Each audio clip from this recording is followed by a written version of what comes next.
Lo suka ya sama Elma? Enggak. Terus ngapain deket-deket? Saya minta maaf. Ini sebenarnya karena saya nyari kamu. Basil. Elma. Elma tuh paling gak suka yang kayak gitu. Dia suka sendiri. Dan Bandung bagiku Aku udah dimaafin belum? bukan cuma Cinta pada pandangan pertama itu benar atau tidak? wilayah belaka, Aku mau minta nomor handphone boleh? lebih jauh dari itu melibatkan perasaan yang bersamaku ketika sunyi. Kalau jalan berdua sama aku gitu, nyaman nggak? Jalan kaki. Enggak lah, naik motor. Saya jalan kaki. Masalah geografis lebih jauh dari itu melibatkan perasaan yang bersamaku ketika sunyi. Kalau aku anterin aja nggak mau ya? Nggak gitu, nggak enak aja. Ntar nyusahin. Aku kali yang nyusahin kamu.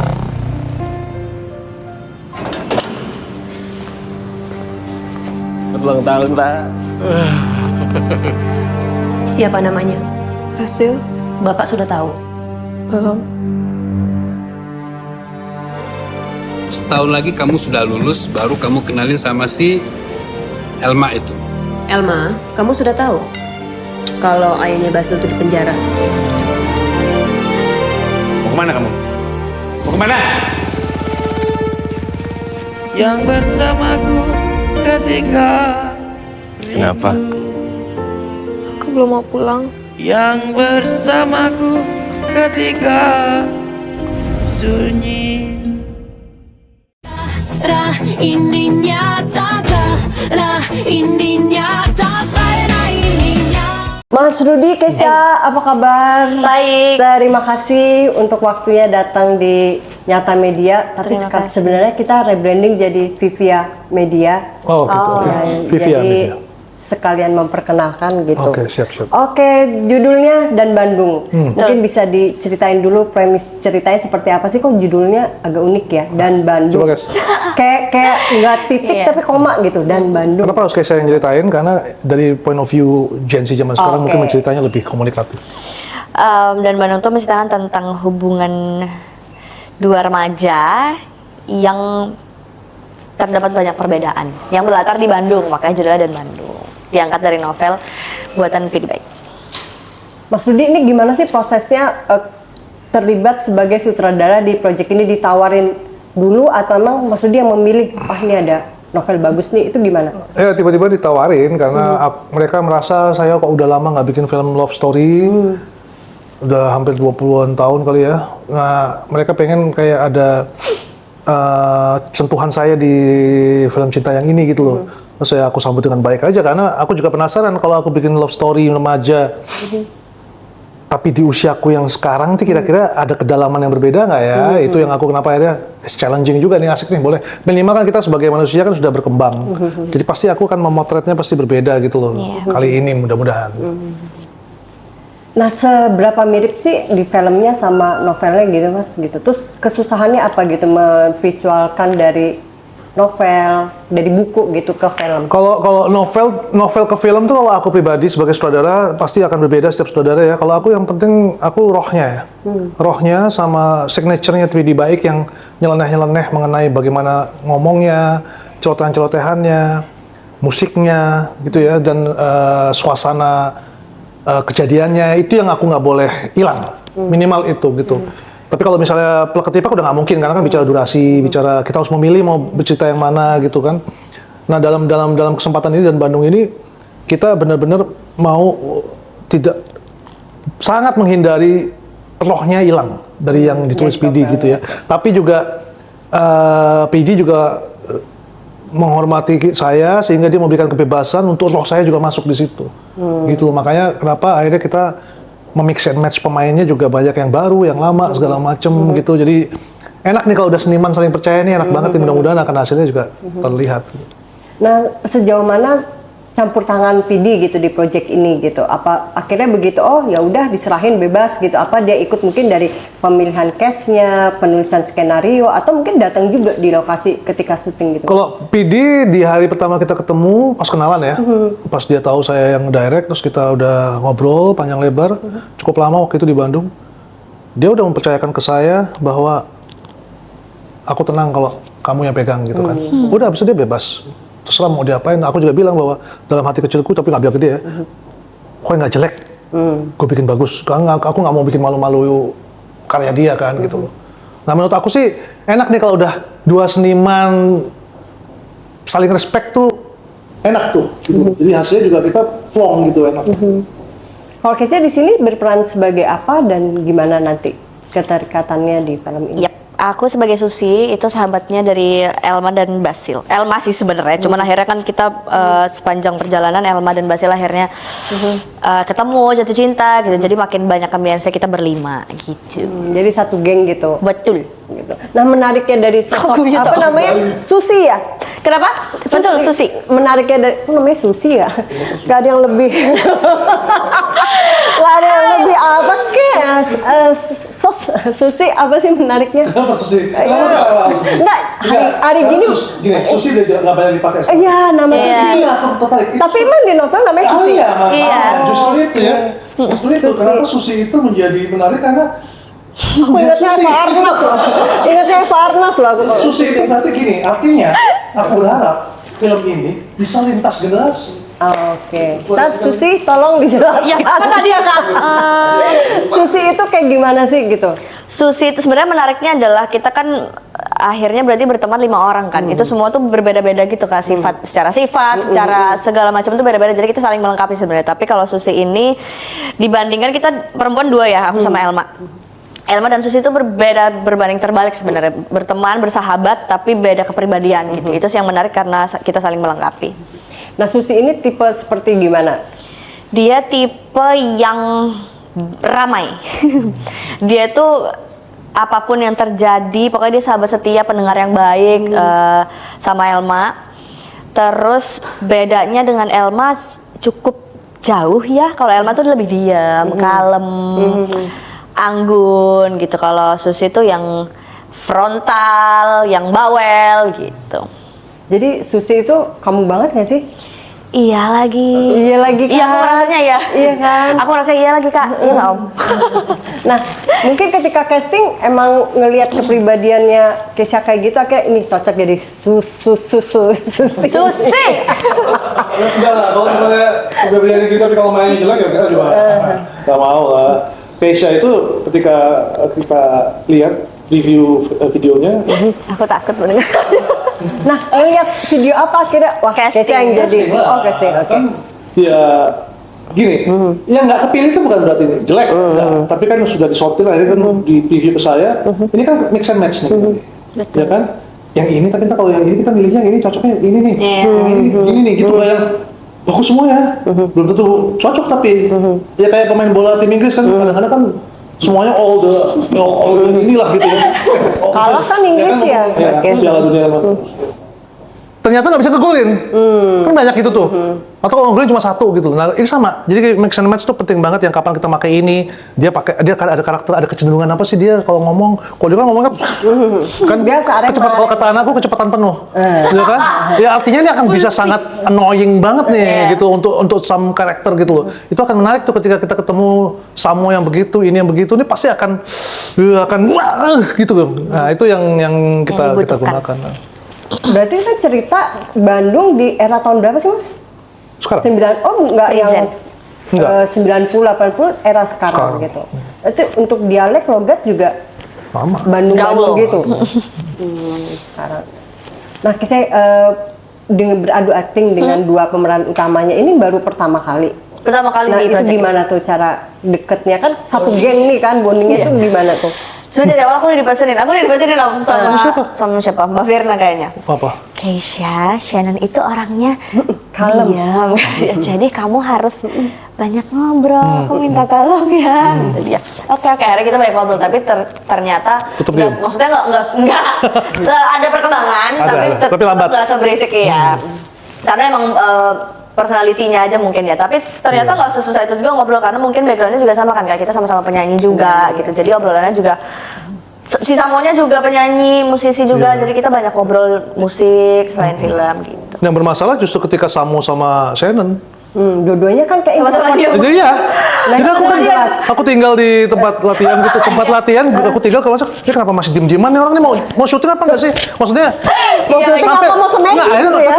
tetap ada ngobrol segala macam sampai hari ketiga. Aku ultimatum. Ini kalau nggak meletek nih, maksudnya kalau nggak cair nih, Ngeblend gitu ya? kita nggak usah syuting aja lah. Nggak ada yang mulai. Bener-bener nggak ngobrol, gimana aja di ruangan gitu. Asli gitu. Akhirnya aku bilang udah, kamu masuk ruangan itu, terserah gimana caranya, pokoknya nanti keluar udah cair ya. Entah apa. Oh ternyata masalah kenyamanan dulu kan. Iya. Orang kalau introvert itu kenyamanan dulu. Betul. Nyaman di tempatnya, nyaman di orang-orang sekelilingnya terutama. Lawan mainnya yang pasti dong itu kan banyak langsung dia ketemu orang banyak itu kayak film pertama. Iya, debut kalau si pertamanya Shannon, dia, ya kan? Shannon. Jadi memang harus apa ya? Emang mereka tapi somehow emang mereka harus dipaksa untuk. Nah pasti paksa itu kan ya sama emang harus berperan karena dia juga lebih dewasa gitu harus dia yang memulai. Dia juga nggak bisa memulai kan. Makanya emang kadang-kadang manusia tuh harus diultimatum dikit supaya ada deadline. Iya. Udah, hari ketiga mulai enggak, hari keempatnya pusing ya? Mau kapan gitu? Ini udah mulai mikir, kok salah nggak ya kita ya? Gitu, udah mulai mikir gitu. Karena kan, nah itu tadi, sendiri oke. Masing-masing ya kan? Atau sendiri dengan yang lain waktu casting oke kan? Pas giliran ini ketemu ini ya kan? Udah gitu kan banyak scene romansnya kan. Iya. Nah itu gimana itu Mas? Gini loh, menurut aku itu scene romance itu lebih susah daripada scene nakutin. Iya. Kalau scene romance itu Kemarin film juga ya? pernah gagal casting berapa kali jadi tahu. Ketika orang nggak bisa menyampaikan rasa susah, Betul. itu tuh lebih susah daripada suruh acting ketakutan ya nggak sih? Tonton filmnya 20 Agustus. Iya kan? Berarti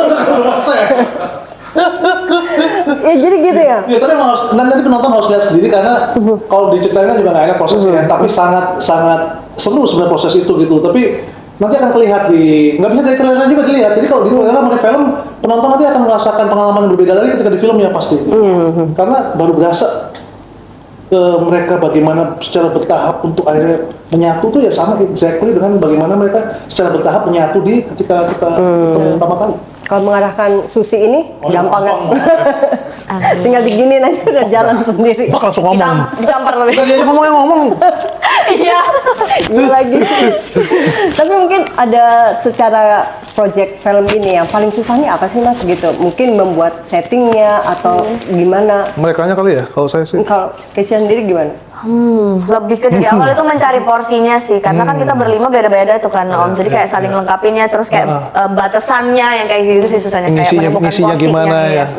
menemukan porsinya tuh yang Jadi mereka emang successful. banyak diskusi misalnya adegan nih, peristiwa nih, ada peristiwa. Kita nyebutnya peristiwa bukan adegan lagi soalnya sebuah peristiwa dia sama teman-temannya si itu sama ini, mereka harus bisa berkolaborasi dan menentukan aku ngomongnya ini supaya pancingannya begini atau gimana supaya aku, tapi nggak bisa gitu deh kan dia juga gitu kan waktu yang ada berita itu kan.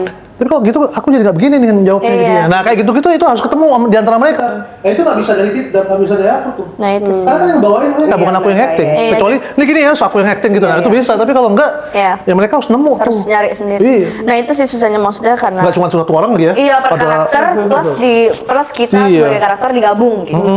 Sulit tuh. Kalau buat Kesia Susi nih, adegan yang paling susah apa? Tapi jangan spoiler. Iya, sebenarnya porsi dramanya Susi kan nggak besar ya. Tapi yang paling susah ada satu scene yang diulang-ulang gitu. Yang mana sih lupa gue? Yang pertama kali ke toko. Iya. Itu benar-benar diulang. Itu 2 hari ada kali ngulang satu peristiwa itu. Iya. Nanti nonton lah. Iya, nanti spoiler. Enggak, itu kenapa? Ya itu makanya. Nah, itu dia. Jadi yang paling susah untuk bisa mengalirkan sebuah peristiwa yang bisa dipercaya itu justru yang paling sederhana. Iya. Oh gitu. Bukan yang Iya. nangis mah susah tinggal masuk kamar mandi keluar udah bisa nangis dia. Ya kan? Nah, kalau yang halus yang ngobrol biasa tapi sebenarnya ada emosi sedikit tapi juga nggak bisa terlalu ini tinggi. tapi yang diomongin juga nggak yang dalam-dalam amat. Itu yang butuh waktu. Susah, ya. Nah, tapi kalau itu aja nggak beres, ya forget it, kita filmnya endingnya orang akan ngikutin. Itu benar satu peristiwa. Iya. Pun nggak cuma aku sebenarnya, kita berlima Itu di awal-awal kan. Kita baru mulai. Jadi di 2 toko hari. itu ada 5 orang itu. Iya, ada kita semua berlima. Jadi kalau di awal aja scene-nya aja udah nggak beres, ya ngapain nonton sampai habis nonton? Makanya aku bilang sama mereka, coba kalau ini nggak beres kita harus selesai nih. Iya.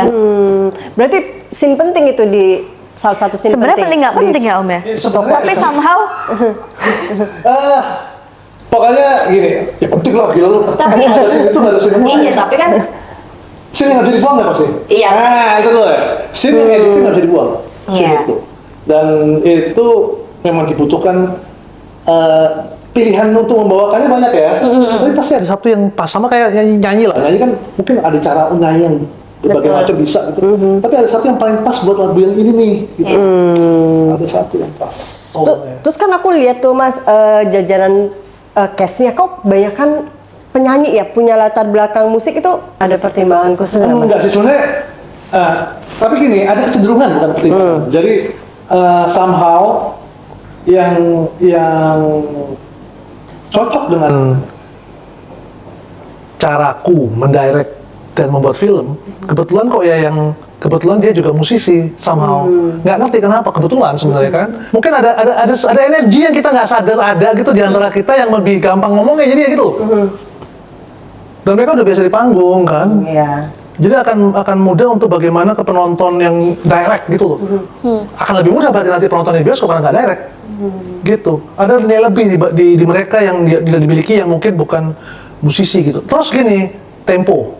Nah, ya kan kadang-kadang Iya. ini segini ya. Iya. Adegannya segini temponya ya, misalnya gitu. Nah, jadi kalau Gilus tiba-tiba ada gerakan yang begini ya salah udah. Misalnya ada gerakan yang itu mengganggu kan. Nah, enak kalau udah musisi kan ngomongin segini ya dan di kepala mereka langsung dan udah dengan sendirinya dia dari segini mau ngomong gimana nih, ada nggak? Nah itu sih kan, gimana nih, ada nggak gitu. Tapi Gimana ya? Ada nggak? susah nggak sih Mas nemuin pemain-pemain di sini gitu? Nggak susah. Paling susah siapa, Kesha? Enggak juga, maksudnya susah tuh dalam arti tidak per individu ya, tapi bagaimana memix and match itu tadi. Iya. Kadang satu udah oke, satu tapi kok nggak ada yang bisa kita match ke dia ya. Yang saya pilih itu casting tim kan udah tahu aku gimana orangnya. Yang dipilih itu adalah Gen Z yang secara mental dan spiritual, Asik. secara mental dan pemikiran dan fighting spirit itu udah harus sama. Emang itu bagian dari castingku. Jadi nggak cuman acting bagus, dialognya bener itu enggak. Ada beberapa kategori yang tim casting udah tahu aku bahwa ini sama Mas Rudi, ini bagus ini Mas Rudi nggak bisa nih. Soalnya Mas Rudi nggak bisa nih soalnya dia gini nih orangnya nih. Gitu. Itu kepribadian, fighting spirit, totalitas, ya kan. Terus memberikan yang terbaik itu ya. Terus bisa kerja sama yang lain, nggak sok diva gitu. Itu bagaimana sampai gue kasih tahu semua. Mas Rudi kan terkenal galak ya, bener gak sih ketika mendirect? Tegas.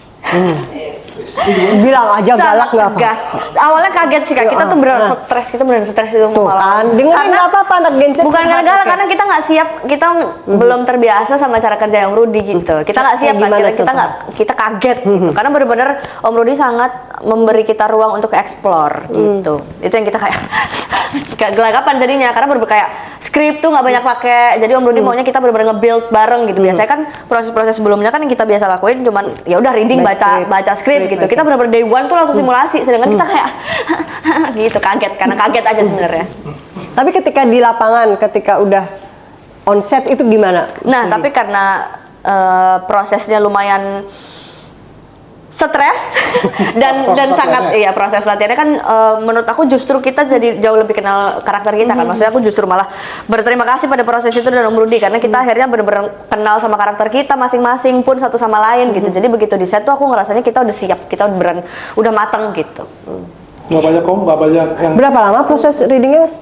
Ini simulasinya. Simulasi sebulan. Lumayan lama ya. Simulasi itu tujuannya memang untuk memudahkan kita supaya kalau syuting udah tinggal action udah nggak ada yang kurang ini, kamu kurang, udah nggak ada lagi. Iya. Udah nggak ada, syuting cepet gitu udah. Iya. Selesai. Tapi Mas, treatment Mas Rudi mendirect mungkin era ADC, Mengejar Matahari dengan yang sekarang ini beda nggak sih? Jauh. Sekarang lebih kalem atau lebih gimana? Masih ke sana arahnya. Relatif ya. Sekarang sebenarnya berusaha kalem tapi makin gemes. Karena tuntutanku makin tinggi. Dalam gini, Standar nih. kan aku tuh pengen gini loh, gimana caranya ya supaya kita kan berharap penonton datang ke bioskop ya. Tapi kadang-kadang kita sebagai filmmaker, kadang-kadang ya, bukan kadang-kadang, most of the time kita malah enggan nonton film Indonesia. Karena kita tahu bahwa itu teman kita yang main misalnya. Atau kita tahu bahwa itu bohong gitu loh. Kalau aku melihat film di luar, mau Korea, mau Hollywood, mau apa segala macam, aku melihat kok bisa sih mereka menikmati film itu padahal yang main teman-teman mereka. Nah, perasaan itu terakhir tuh aku punya tuh waktu aku nonton film-filmnya zaman dulu yang Arifin Syenur dan lain-lain itulah. Nah, setelah aku berapa puluh film, di beberapa filmku terakhir itu termasuk yang ini, terutama yang ini ya, ini kan film terakhirku ya. Aku pengen dapat lagi ke arah situ tuh harus nyampe ke arah yang bahwa aku harus bisa menikmati filmku sendiri. Dan teman-teman itu juga bisa menikmati dan datang menikmati seolah-olah memang film itu mereka kayak film orang lain aja mereka nonton dan memang bisa menikmati gitu loh. Nah itu satu-satunya adalah dengan actingnya harus bener. Karena bukan teknis yang lain-lain. Kalau dia udah TikToknya udah enak, udah kayak gila, emosinya penonton dapet, udah selesai gitu loh. Kita akhirnya menikmati itu sebagai hiburan kan akhirnya.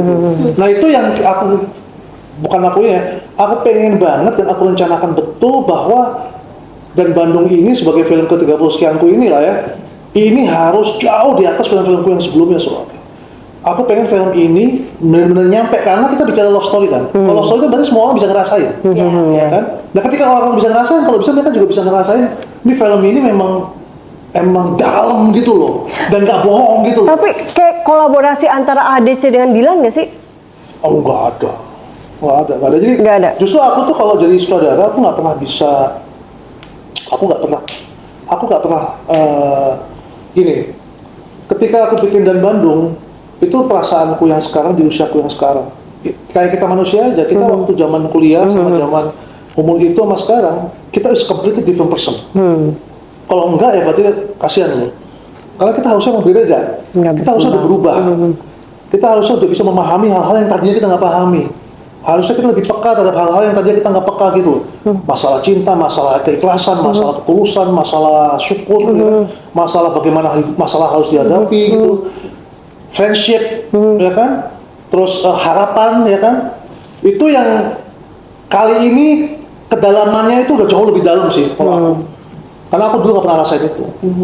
Jadi romantisnya. Bukan berarti jelek yang sebelumnya. Iya, berarti pada masa itu udah cukup itu segitu. Berarti romantisnya Mas Rudi era ketika bikin ADC itu akan berbeda dengan yang iya, sekarang. karena romantisme sekarang ada romantisme nggak cuman lu sama kamu sama saya yang cinta ya, tapi semesta kita sekaligus itu menjadi bagian dari ini, gitu. Terus bagaimana sebuah film itu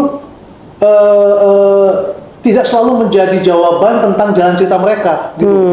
Tapi bisa menjadi apa ya? Aku pengennya penonton pas nonton itu mereka ada yang dibawakan. Kan aneh ketika lu satu kosong gitu ya. Kan aneh ketika sebuah kehidupan bisa dijawab dalam 2 jam. Itu nggak mungkin gitu. Tapi bahwa lo bisa bawa pulang dan you feel it gitu ya. Tapi apa ya? Tapi aku ada yang gue rasain tapi apa ya? Atau bikin senyum bahkan, atau bikin iya ya jangan-jangan emang gitu, atau nggak bisa. Ada apapun, bahkan hal yang negatif sekali pun nggak masalah. Tapi ada dibawa pulang gitu loh. Itu baru bener kalau menurut aku. Bukan gurui loh ya. Iya. Tapi Keisha ada scene romance-nya juga kan di sini atau? Kayaknya ada tapi nggak dikasih. Nggak ada lawan mainnya yang cocok ya? Ada tapi ada sebetulnya. Oh, ada. Tapi kita memilih untuk kita di kamera. Oh gitu. Waduh. Jadi cerita di belakang.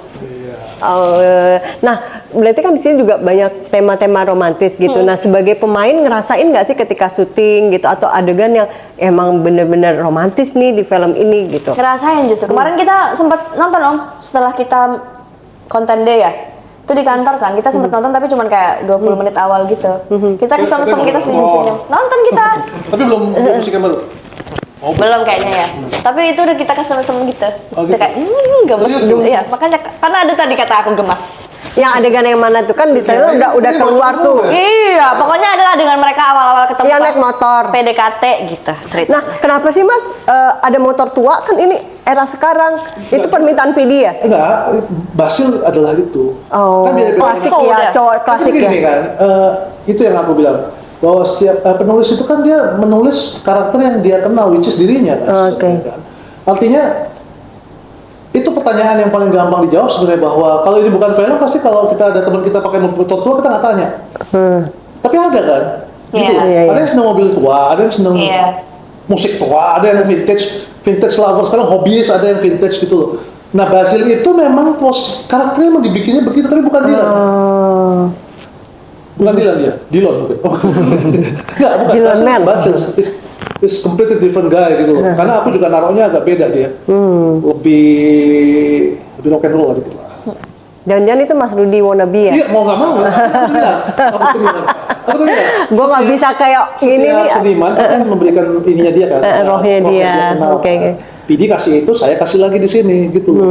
Supaya enak gitu loh. Ada terciptalah seorang karakter yang original gitu. Tapi pesan apa sih yang dibawa dari film ini gitu?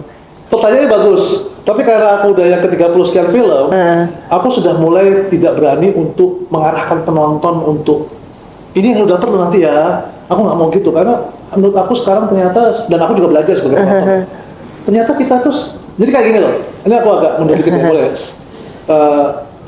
Kan kita pernah ngerasain tuh nonton film yang dulu kita nggak suka, atau setelah berapa tahun, oh ini bagus kok, kenapa aku nggak suka ya? Misalnya gitu ya. Iya kan? Itu karena kita sebagai manusia waktu itu belum nyampe aja. Bukan berarti filmnya jelek loh. Gitu. Nah, begitu juga yang sekarang gitu. Pas aku merasakan sebagai penonton aku berkembang, ada kok satu film yang aku nggak mau tipe film kayak gitu. Tiba-tiba aku coba ternyata asik filmnya, emang beda aja berceritanya. Tapi asik, gue tetap sedih. Beda sama yang gue tonton Hollywood misalnya. Nah ini juga begitu. Ternyata penonton itu memang membawa, ketika nonton itu mereka membawa mood dan rasa mereka masing-masing. Pada waktu itu lagi apa sih pas nonton? Secara psikologis ya, kejiwaan, atau pas lagi moodnya, atau lagi rasa, itu yang akan dibawa pulang sama mereka pasti. Jadi aku nggak berusaha ada pesan apa segala macam, karena otomatis sebenarnya yang kita ciptakan di film itu kan sebenarnya kan kehidupan kan. Jadi otomatis pasti kalau udah karakter menjalani sebuah kehidupan dan melalui sebuah masalah-masalah, pasti akan ada sesuatu di dalamnya, itu baik hal bagus atau hal jelek, yang penonton akhirnya bisa rasakan gitu. Tapi endingnya happy. Oh iya? Nah, nonton makanya nanti. Harus ditonton. Tonton. Kalau kayak Tapi aku tanya dulu. Oke. Sebenarnya happy ending itu kayak apa sih? Ini aku tanya langsung. happy ending biar jelas. kalau versi aku sih Bukan film ya, dalam hidup ini happy ending itu apa sih? happy ending adalah sesuatu yang ya lu udah nggak usah mikirin lagi gitu. Oke. Jadi entah itu sedih, senang ya udah selesai gitu. Oke. Nanti kita coba sih lihat di sana ya kayak apa ya. Karena happy ending buat kamu apa? Beda-beda, happy endingnya beda-beda. Coba happy ending buat kamu apa? Enjoy, be present aja. Oke, artinya menikmati yang ada. Gitu. Menikmati yang ada. Jadi nikmatin saja. Kalau Berapa? Happy ending. ending adalah bersyukur. Karena artinya apa yang gue punya cukup. Iya. Yang Jadi Beda kan? Kita bertiga beda gimana penonton itu nanti. Lu kan Gen-Z dan yang apa yang tua mau nonton lagi atau usia kita mau nonton lagi. tapi ini kan ceritanya tentang cinta, tapi nggak gampang atau nggak bisa buat bersama Ada karena ada perbedaan perbedaan kasta, kasta gitu. Itu sebenarnya masih ada nggak sih Mas? Sampai dengan sekarang Masih. secara ini masih sih sebenarnya. Serius. Mungkin kalau secara maksudnya kitanya mungkin lebih open minded ya. Cuman kan hubungan kan nggak cuma berdua, ada teman-teman, ada keluarga, orang tua gitu. Tapi masih sih sampai sekarang. Artinya orang tua kayak gitu, Orang tua masih tetap ada. aja ya, mau segala generasi. Iyalah, pasti kan ini yang terbaik buat anaknya juga. Iya. Kan? Nah jadi kalau kita diharapkan gitu sebaiknya mundur atau tetap ngegas. Ini makanya enaknya di film, ketika aku bikin film ini sebagai sutradara yang sudah menjadi orang tua, Nah, itu angleku jadi 360 derajat dibanding kalau misalnya aku belum. iya. Artinya aku bisa berdiri di balik orang tua, aku bisa berdiri di balik remaja, karena aku remaja gitu kan. Orang tua itu pasti mau yang terbaik buat anaknya. Oke. Iya.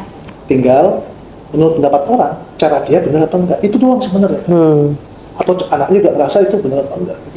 Karena aku juga sebagai anak tuh mikir bahwa kok ibu gini aja nggak boleh gitu. Kan kita sempat komplain. Kan? pas kita udah berapa tahun kemudian, ketidakbolehannya dia waktu itu ternyata membuat aku peka terhadap misalnya disiplin waktu, misalnya. Iya. Atau aku kalau kenal sama orang untuk lebih dekat lagi, aku harus mikir dulu, ini orang, kenapa kalau kata ibu, ocok susu kok baca, jangan buru-buru. Tapi kita kalau gitu kan kesel, apa sih ngomong ini kok? Pasti gitu deh. Bukan ada, karena itu keluar dari mulut mereka aja kita jadi agak, pasti orang kita kok ocok susu, enggak, santai aja. Karena mereka yang ngomong gitu. Nah, ketika kayak gini kan sebenarnya jadi sadar bahwa aku menyadari bahwa ojo kesusuan mereka itu adalah waktu. Waktu itu adalah yang bisa memperlihatkan semuanya kan sebenarnya. Nah begitu juga di film ini gitu, akhirnya waktu juga yang akhirnya menjadi kunci dari film ini akhirnya gitu loh. Tapi kan kalau Keisha sendiri sebagai anak gitu, ada pesan nggak sih dari orang tua gitu kalau memilih pasangan, kayak kalau orang Jawa kan ada bibit, bebet, bobot. Nah itu tuh ada pesan gitu Sebagai nggak sih? Keisha berarti? Iya, sebagai kamu pribadi. Aku sih untungnya nggak ada sih kak. Jadi bobot-bobot.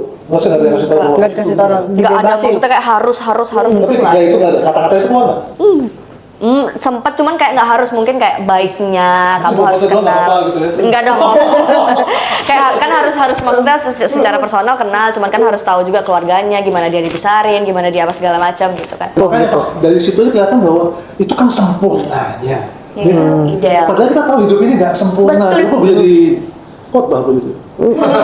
Nah hidup ini jelas nggak sempurna jadi respect. Tapi memang benar akhirnya yang bisa memperlihatkan itu adalah waktu akhirnya. Iya. Kalau kenal lebih lama, Iya, iya. ngobrol lebih lama, ayo nggak pernah tahu. Itu maksudnya ojo ke susu tuh itu cuma Kesusi jadinya. ojo ke susi. Seru juga ya sebenarnya ya. Jadi ceritanya tuh nggak cuman romansaan ala-ala remaja, tapi ada pesan moralnya Dan juga aku sih sih pengennya Mas. gitu, penonton tuh bisa ngerasain atau calon penonton bahwa kita bikin filmnya itu proses ini ya, yang kita obrolin tadi dulu, itu kan dalam prosesnya kan terasa gitu. Itu sebenarnya apa ya? Aku susah ngomongnya untuk berbagi pengalaman itu ya, tapi itu kayak kehidupan kita semua termasuk kehidupan penonton itu kayak kita breakdown gitu loh, kita pecah-pecah gitu rasanya kalau dari kacamata atas. Jadi menarik banget karena aku pengennya penonton juga ngerasainnya bukan kayak film gitu. Nah kalau Keisha sendiri ketika habis selesai syuting ini tuh apa sih yang dibawa yang masih kena gitu loh di hati? Oh jadi aku belajar gini gitu. Aku justru itu sih treatmentnya Om Rudi, karena kita benar-benar belajar banyak. Om Rudi udah bilang dari awal, kamu pernah nggak sebelumnya kerja sama Om Rudi? Belum, baru pertama. Kamu bakal belajar banyak, ikutin aja, kata dia. Ikutin aja. Iya, tapi agak pusing kepalanya ya. Tapi ternyata setelah itu setelah belajar banyak dari treatmentnya Om Rudi itu banyak banget yang bisa kita ambil, kayak kita secara personal dan karakter tuh bener-bener harus dekat dan saling mengenal gitu. Itu sih yang bener-bener aku pegang, kayak caranya apa segala macamnya gitu. Karena kita bukan cuman berperan kan, tapi kita jadi Susi, aku jadi Susi gitu. Bukan cuman kayak aku sebagai Susi. Susi, gitu. iya. Enak gak sih jadi Susi? Enak sih, enak. Karena dia Tapi kamu suka sama karakter itu kan? Kadang Suka ada orang banget. yang suka sampai dia kayaknya aduh sayang nih, karena aku pernah ketemu beberapa orang kayaknya sayang mau melepaskan karakter ini karena sesuka itu gitu loh. Sampai dia berapa lama disimpan dulu gitu sampai akhirnya dia baru melepaskan gitu. Nah, kayak yang tadi aku bilang sebenarnya Keisha sama Susi nggak jauh-jauh beda kan sebenarnya. Jadi emang aku nyaman dan suka banget lagi jadi Susi karena dia bener-bener lantang gitu. Dia nggak suka bilang, dia suka dia bilang gitu. Kayak bener-bener jelas gitu dia mau apa, dia nggak sukanya apa, itu dia bener-bener jelas orangnya. Frontal dia. Jadi Susi adalah Keisha ya. Oh Mas Rudi, adegan romantis apa di film ini yang pernah terjadi di kehidupannya Mas Rudi? Gini deh, aku nggak bisa jawab sekarang. Tapi pas nonton nanti berasa kok ini Mas Rudi banget, pasti ada. Meskipun kamu nggak kenal saya terlalu dalam, tapi tahu lah pasti ini pasti dia nih gitu. Karena aku susah ngasih tahu. Kalau ngasih tahu aku pasti akan ngasih tahu dulu adegannya kan. Susah. Dan relate sih. Maksudnya bener-bener karena maksudnya semua orang kan pernah jatuh cinta kan. Untuk Gen Z ketika jatuh cinta apa yang dirasain? Sebenarnya jatuh cinta kan nggak mandang, maksudnya nggak mandang umur, nggak mandang segala macam kan. Jatuh cinta mah jatuh cinta aja nggak sih? Maksudnya nggak ada Gen Z lah, milenial apa segala macam. Cuman yang dirasain adalah Bawaannya mau apa? merasa hidup lagi kayaknya, merasa kayak utuh gitu, asik. Tapi memang iya ternyata, maksudnya kayak bener-bener ada cinta. Soalnya sebenarnya banyak cinta kan, kayak kalau sekarang tuh ada istilahnya kayak cuma love bombing kah, atau ternyata hubungan yang emang nggak sehat gitu. Tapi ketika ngerasain cinta yang bener-bener kayak ini nih gitu, ternyata beneran penuh gitu. Tahunya dari mana? Karena pernah ngerasain om. Bahwa itu cinta mangga tuh tahunya dari mana? Karena seiring berjalannya waktu kayak. Oke, waktu kan ya? Waktu betul. Tapi hal terabsurd apa yang pernah dilakukan ketika lagi jatuh cinta? Setelah dipikir, ih ampun kok bisa ya gue ngelakuin itu? Ayo Mas Rudi. Nah, kalau aku tuh karakternya kan, aku tuh di aku Scorpio dan agak ekstrim. Aku kalau jatuh cinta, bawaannya pengen ketemu tiap hari. Wis. Tapi dengan ketemu tiap hari, kan sebel orangnya. Terus ada yang, oh bosen tadi, segala macam, bla bla bla. Ada yang, misalnya, oh gila loh, kalau aku posesif orangnya. Ketemu tiap hari lah, ketemu tuh pernah mau ketemu, gini, ini balik pokoknya. Tapi dengan ketemunya tiap hari, kan kita akan lebih mengenal dia lebih cepat. Kok berantem sekarang, meledak sekarang, bosen sekarang gitu loh. Nggak nanti yang ketemunya seminggu 2 kali atau sekali, tiba-tiba pas udah itu baru tahu orangnya kayak apa karena tiap hari ketemu. Jadi pembenaranku tuh akhirnya itu bahwa ternyata waktu itu bisa kita percepat kalau kita lebih intens ketemunya, berantemnya lebih banyak, ya kan? Jadi lebih mengenalnya, prosesnya lebih cepat. Kalau memang kita forever sama dia, pasti kita akan forever sama dia. Betul. Lagu dan Bandung itu yang mintain siapa? Si Pidi. Yang nyanyiin? Ya aslinya nyanyiin Pidi Baik. Terus akhirnya di film ini? Di film ini Shana Shannon di remake lagi kita sama Shana Shannon. Jadi Elma. Jadi versi suara cewek Iya, dong? ada versi suara cewek, ada versi suara Pidi. Dua-duanya ada. Jangan lupa nonton film Dan Bandung di bioskop tanggal berapa om? 20 Agustus 2026. Betul, ajak pacarmu, ajak PDKT-mu, semuanya ajak. Ajak keluargamu. Nah, see you. Pernah jatuh cinta. Kalau yang nggak pernah nonton, berarti kalau nggak nonton berarti nggak jatuh cinta kamu. Jangan lupa juga like, komen, dan subscribe YouTube Nyata Media. Thank you. Karena ini nyata.